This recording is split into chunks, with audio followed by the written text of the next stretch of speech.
네, 형사소송법 강의 시간입니다. 지난 시간에 우리는 항소의 의의와 항소심의 구조, 그리고 항소 이유에 대해서 살펴봤습니다. 이번 시간에는 계속해서 항소심의 절차와 항소심의 재판에 대해서 살펴보도록 하겠습니다. 항소심의 절차는 항소 제기로 시작이 되는데요. 항소 제기에 관해서 357조는 제1심 법원의 판결에 대하여 불복이 있으면 지방법원 단독 판사가 선고한 것은 합의부에 그렇죠? 항소할 수 있으며 지방법원 합의부가 선고한 것은 고등법원에 항소할 수 있다. 이렇게 규정을 하고 있습니다. 항소 제기 기간은 7일로 하고요. 다만 항소장은 원심법원에 제출하여야 한다고 규정을 하고 있습니다. 이와 같이 원심법원에 항소장이 제출되면 원심법원은 소송기록과 증거물을 송부하게 되는데요. 360조의 경우를 제외하고는 360조의 경우라는 것은 아래 참고 표시에 되어 있습니다만은 항소 제기가 법률상의 방식에 위반하거나 항소권 소멸 후인 것이 명백한 때에는 원심법원에서 바로 결정으로 항소를 기각할 수 있죠. 기각하여야 하지요. 그런 경우가 아니라면 원심법원은 항소장을 받은 날로부터 14일 이내에 소송기록과 증거물을 항소법원에 송부하여야 합니다. 그렇게 소송기록과 증거물을 송부받은 항소법원은 이번에는 항소법원이 기록의 송부를 받은 때에는 즉시 항소인과 상대방에게 그 사유를 통지하도록 하고 있죠. 이 소송기록 접수 통지라고 부르는 것입니다. 그와 같이 항소인 또는 변호인이 소송기록 접수 통지를 받은 때에는 20일 이내에 항소이유서를 항소법원에 제출하여야 한다고 지난 시간에도 설명을 했습니다. 이 경우 344조에 따른 제소자, 피고인 특칙도 적용이 되고요. 그와 같이 항소인이나 변호인이 20일 내 기간 내에 항소이유서를 제출하지 아니한 때에는 항소법원은 결정으로 항소를 기각해버리게 됩니다. 예외적으로 직권조사 사유가 있거나 항소장에 이미 항소 이유가 기재되어 있는 때가 아니라면 항소에 대해서 판단을 받아보지도 못하고 바로 항소 기각 결정을 당하게 되니까 실무에서도 중요하게 놓쳐서는 안 되는 기간이라고 말씀드린 바가 지난 시간에 있습니다. 자, 이 항소 제기와 항소 이유서 제출에 관해서는 이와 같이 중요한 기간상의 제한이 있는데요. 그래서 국선 변호인을 선정하는 경우에 국선 변호인을 선정 청구하거나 국선 변호인을 선정하는 경우 항소 이유서 제출 기간 도과 여부가 문제가 되는 경우가 실무에서 종종 있어 왔던 것이죠. 이 부분 판례를 이해하기 위해서는 국선 변호에 관해서 국선 변호인 선정 사유가 되는 33조 1항의 필요적 국선, 그리고 33조 2항의 청구 국선, 또 33조 3항의 재량 국선, 재량 국선이라고 보통 저희가 강의안에서 불렀던 그런 내용들이 있는데 강의안 327 이하를 참조해서 그 부분에 대한 이해가 선행이 되어야 아래 판례를 쉽게 이해할 수 있는데요. 왜 그런 문제가 생겼는지 한번 같이 판례를 읽어보도록 하겠습니다. 5010번입니다. 형사소송법 361조의 2와 형사소송법 361조의 3 제1항에 의하면 항소법원이 기록의 송부를 받은 때에는 즉시 항소인과 그 상대방에게 통지하여야 하고, 이걸 뭐라고 부른다 그랬습니까? 소송기록 접수 통지라고 부른다고 했습니다. 소송기록 접수 통지를 하여야 하고, 그와 같은 통지 받기 전에 변호인이 선임이 되어 있을 때에는 변호인에게 통지를 해야 된다는 얘기죠. 소송기록 접수 통지를 하기 전에 변호인이 선임되어 있었다. 그러면 이 변호인에게도 소송기록이 접수됐다는 통지를 해 주어야 한다는 얘기죠. 한편 항소인이나 변호인은 그와 같이 통지를 받은 날로부터 변호인이 통지받은 날로부터 20일 이내에 항소유서를 제출하도록 하고 있습니다. 그렇죠? 그러므로 피고인에게 소송기록 접수 통지를 한 후에 사선 변호인이 선임된 경우에는 변호인에게 다시 같은 통지를 할 필요가 없고, 이미 피고인에게 통지했기 때문에 사선 변호인이 선임된 경우에는 다시 통지할 필요가 없고, 설령 사선 변호인에게 같은 통지를 다시 하였다 하더라도 항소이유서의 제출 기간은 언제부터 진행된다고요? 피고인에게 이미 통지했던 그 기간으로부터 20일이라는 기간이 계산이 된다 이 말입니다. 한편 국선 변호인 선정 및 소송 기록 접수 통지에 관한 규정인 형사소송 규칙에서는 형사소송법 33조 1항의 사유, 즉 필요적 변호사건에서 33조 1항은 필요적 국선이라고 보통 부를 수 있는 필요적 변호사건에서 변호인이 없는 경우하고 33조 3항에 의하여 재량 국선입니다.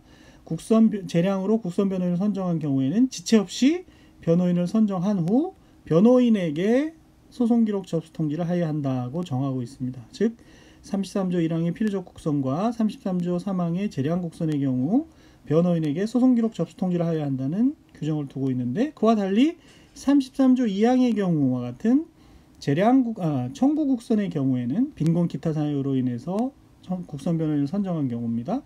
청구한 경우죠. 그런 경우 국선 변호인 선정과 관련하여서는 항소유서 제출 기간이 도과하기 전에 피고인으로부터 국선 변호인 선정 청구가 있는 경우 지체 없이 그에 관한 결정을 하여야 하고, 이때 변호인을 선정한 경우에는 변호인에게 역시 소송 기록 접수 통지를 하여야 한다고 정하고 있습니다. 언제요? 항소유서 제출 기간이 도과하기 전에요. 국선 변호인을 선정한 경우. 이처럼 국선 변호인의 선정 및 소송 기록 접수 통지에 관한 형사소송 규칙이 형사소송법 33조 2항에 의한 청구 국선의 선정과 관련해서 피고인의 항소유서 제출 기간이 도과하기 전에 피고인으로부터 선정 청구가 있는 경우에는 결정을 하면서 국선 변호인이 선정되면 그에게 소송 기록 접수 통지를 하여야 한다고 정하면서도, 도과 이후에 무슨 기간? 피고인의 항소유서 제출 기간 도과 이후에 피고인으로부터 국선 변호인 선정 청구가 있는 경우에 있어서는 소송 기록 접수 통지에 관해서 따로 정하고 있지 않다는 점이 있습니다. 그리고 위에서 본 것처럼 피고인이 소송 기록 접수 통지를 받은 후 자신의 항소유서 제출 기간 도과 전에 사선 변호인을 선임하였다고 하더라도 사선 변호인에 대하여 다시 같은 통지를 할 필요가 없고, 사선 변호인의 항소유서 제출 기간을 피고인이 소송 기록 접수 통지를 받은 날로부터 계산하는 것과 비교하여 볼 때 33조 1항의 필요적 변호사건이 아닌 사건에서 피고인에 대한 소송 기록 접수 통지에 따른 항소유서 제출 기간이 이미 도과한 상황임에도 단지 형사소송법 33조 2항에 의한 청구 국선의 경우 변호인 선정 청구를 하고 국선 변호인 선정되게 되었다는 이유만으로 국선 변호인에게 다시 소송 기록 접수 통지를 하여야 하고, 국선 변호인의 항소유서 제출 기간이 소송 기록 접수 통지를 국선 변호인이 받은 날로부터 다시 계산된다고 보는 것은 사선 변호인 선임한 경우와 형평에 맞지 않는다는 점 등을 고려할 때 결국 5015에서 하고 싶은 말이 등장을 하는 것이죠. 필요적 변호사건이 아니고 33조 1항에 33조 3항에 의하여 재량에 의해서 국선 변호인을 선정하는 경우도 아닌 사건에 있어서, 즉 33조 2항의 청구 국선의 경우 피고인이 항소유서 제출 기간이 도과한 후에 비로소 국선 변호인 선정 청구를 하고 그에 대해서 국선 변호인 선정 결정을 한 경우에는 사선 변호인이 선임된 경우와 마찬가지로 다시 국선 변호인에게 소송 기록 접수 통지를 할 필요가 없고, 설령 다시 통지를 하였다고 하더라도 항소유서 제출 기간은 당초 피고인이 소송 기록 접수 통지를 받은 날로부터 계산되는 것이지 국선 변호인에게 통지한 날로부터 진행되는 것은 아니다라는 얘기입니다. 즉 5015에서 그와 같은 법리를 설명하기 위해서 사선 변호인의 경우를 먼저 설명을 하고, 그 다음에 국선 변호 중에서도 33조 1항의 필요적 국선과 33조 3항의 재량 국선과 33조 2항의 청구 국선에서 소송 기록 접수 통지에 관한 규정 내용을 달리하고 있는 점을 설명을 한 것이죠. 그래서 5015와 같은 결론에 이르게 된 근거를 살펴서 이해할 수 있어야 되겠습니다. 5016과 5017과 5018은 그와 같은 법리에 따라서 사실관계 그대로 적용한 것이니까 여러분이 한번 읽어봐 주시면 되겠습니다.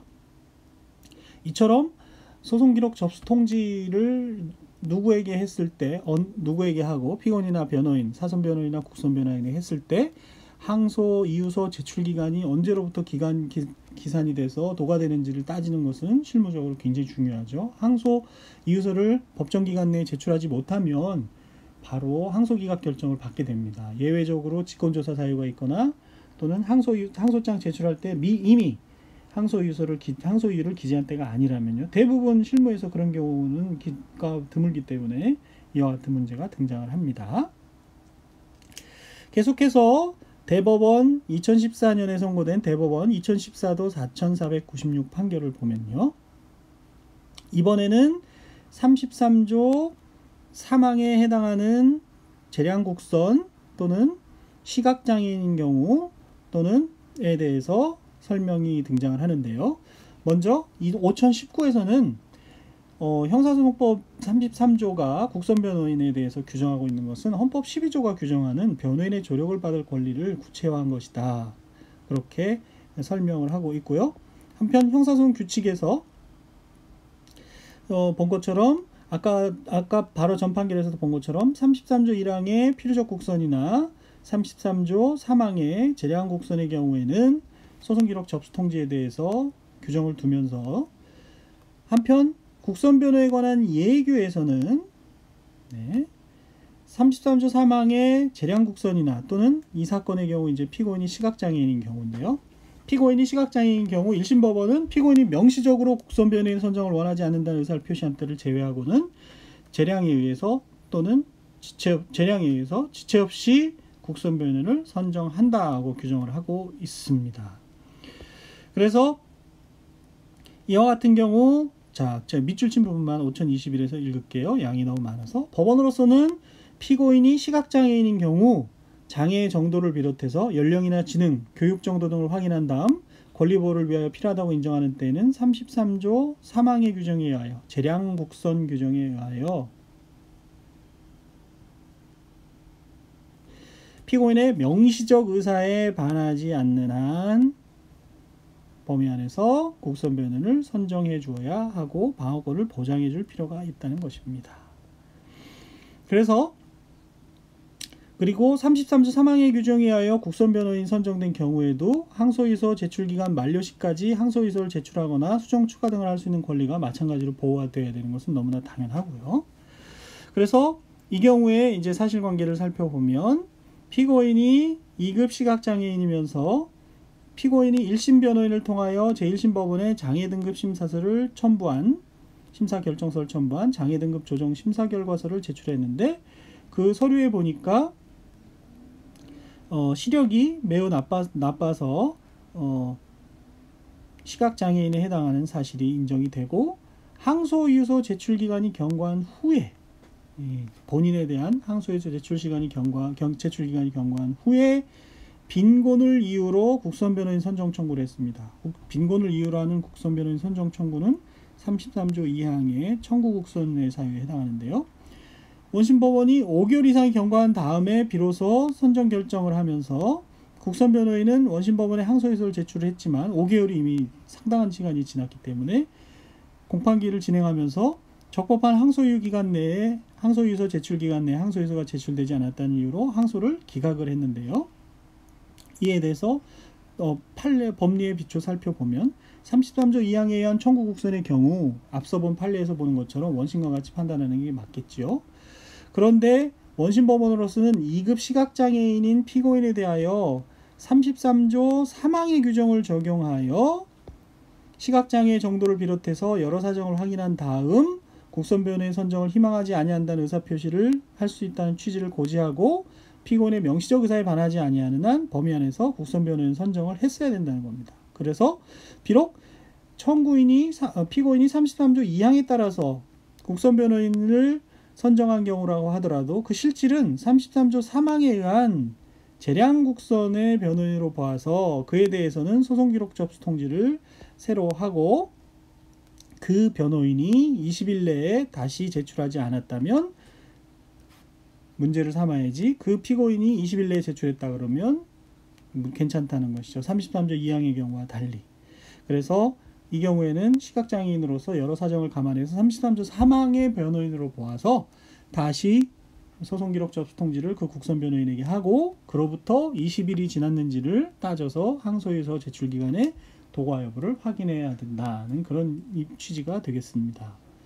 그래서 국선변호인 공부할 때 33조 1항, 2항, 3항의 차이가 뭐 큰 게 있을까? 이런 생각을 해서 했는지 모르겠지만 소송기록 접수 통지와 관련해서는 33조 2항의 청구국선과 33조 1항 내지 3항의 1항의 필요적 국선, 또 3항의 재량국선의 경우 소송기록 접수 통지에 대해서 다소 다른 법리를 대법원이 전개하고 있다는 것을 알아야 되겠습니다. 계속해서 국선변호인 선정 여부가 항소심에서 재판에서 문제가 돼서 좀 더 판례를 살펴보면요. 항소심에서의 국선변호인 선정에 대해서 살펴보면요. 헌법 12조 4항은 체포 구속을 당할 때에는 즉시 변호인의 조력을 권리를 가진다고 하면서 이와 같은 변호인의 조력을 받을 권리가 구속 피의자나 피고인뿐만 아니라 불구속 피의자 피고인에게도 당연히 인정되는 것이다 라는 점은 저희가 변호인의 제도를 공부하면서 살펴본 바가 있습니다. 한편 헌법은 계속해서 형사 피고인이 스스로 변호인을 구할 수 없을 때에는 법인율이 정하는 바에 의하여 국가가 변호인을 붙인다 라고 해서 일정한 경우 국선 변호인의 조력을 받을 권리가 있음을 밝히고 그것이 국가의 공적 의무임을 천명하고 있다는 것이죠. 그런데 그러한 변호인의 조력을 받을 권리라는 것은 단순한 변호인의 조력을 받을 권리뿐만 아니라 충분한 조력을 받을 권리를 의미한다고 해석하는 것이 또한 대법원과 헌법재판소의 입장입니다. 그래서 일정한 경우 피고인에게 국선 변호인의 조력을 받을 권리를 보장하여야 할 국가의 의무에는 형사소송 절차에서 단순히 국선 변호인을 선정하여 주는데 그치지 않고 한 걸음 더 나아가서 국선 변호인의 실질적인 조력을 피고인이 받을 수 있도록 업무 감독과 절차적 조치를 취할 책무까지 포함된다라고 폭넓게 해석을 하고 있습니다. 그래서 5029를 마저 읽어보면요. 헌법의 취지와 그와 같은 헌법의 취지와 정신을 구현하기 위해서 형사소송법 일정한 경우 법원으로 하여금 직권 또는 피고인의 청구 등에 의하여 국선 변호인을 선정하도록 하는 한편 국선 변호인이 선정된 사건에 관하여 변호인 없이 개정하지 못하게 하면서 만일 변호인이 출석하지 아니한 때는 직권으로 새로운 국선 변호인을 선정하도록 하는 조항까지 두고 있고 형사소송 규칙은 국선 변호인을 선정한 후에도 법원으로 하여금 선정 취소, 사임 허가, 감독 등의 업무를 담당하도록 그렇게 규정하고 있다는 얘기입니다. 한편 5030에서 보시면 피고인이 항소한 경우 형사항소심은 기본적으로 피고인 또는 변호인이 법정기간 내에 제출한 항소 이유서에 포함된 항소 이유에 관하여 심판하는 구조를 가지고 있지요. 그래서 만일 법정기간 내에 적법한 항소 이유서가 제출되지 않으면 원칙적으로 피고인의 항소를 기각하는 결정을 하도록 하고 있습니다. 그렇게 되면 항소법원으로부터 본안 판단을 받을 기회를 상실하게 되겠지요. 항소심 절차에서도 당연히 항소이유서 제출 작성 제출 과정에서도 피고인의 변호인의 충분한 조력을 받을 권리를 가진다는 것이죠. 그래서 5032와 5033과 같은 결론이 등장을 하게 됩니다. 피고인을 위하여 선정된 국선 변호인이 법정기간 내에 항소이유서를 제출하지 아니하면 이는 피고인을 위하여 요구되는 충분한 조력을 제공하지 아니한 것으로 봐야 하고 이런 경우에 피고인에게 책임을 돌릴 만한 아무런 사유가 없음에도 불구하고 그걸 조건으로 하죠. 항소법원이 형사소송법에 따라서 피고인의 항소를 기각해버린다면 피고인에게 국선 변호인으로부터 충분한 조력을 받을 권리를 보장하고 국가의 의무를 규정하고 있는 헌법 취지에 반한다는 얘기입니다. 따라서 하고 싶은 얘기는 5033에서 등장을 하겠지요. 피고인과 국선 변호인이 모두 법정기간 내에 항소유서를 제출하지 아니하였다고 하더라도 국선 변호인이 항소유서를 제출하지 아니한 데 대하여 피고인에게 귀책사유가 있음이 특별히 밝혀지지 않는 한 항소법원은 종전 국선 변호인의 선정을 취소하고 새로운 국선 변호인을 선정하여 다시 소송기록 접수 통지를 함으로써 새로운 국선 변호인으로 하여금 그 통지를 받은 때로부터 형사소송법 361조의 3 1항의 기간 내에 피고인을 위하여 항소이유서를 제출하도록 하여야 한다.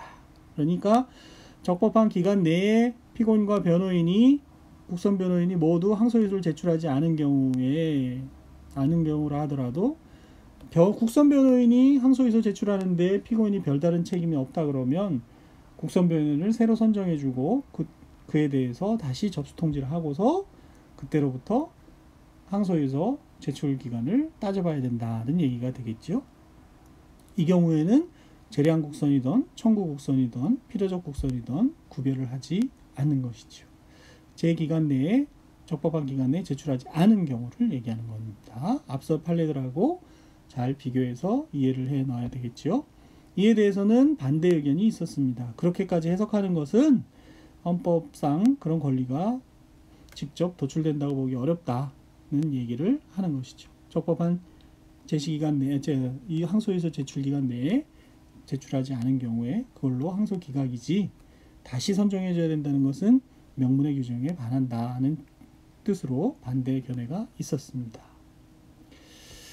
네, 항소심 재판에서 이렇게 국선 변호 청구가 계속 문제가 될 수 있기 때문에 국선 변호인에 대해서 사전 변호와 국선 변호를 저희가 배운 바가 있는데 국선 변호에 대해서 다시 한번 복습하는 기회로 삼으면 좋겠습니다.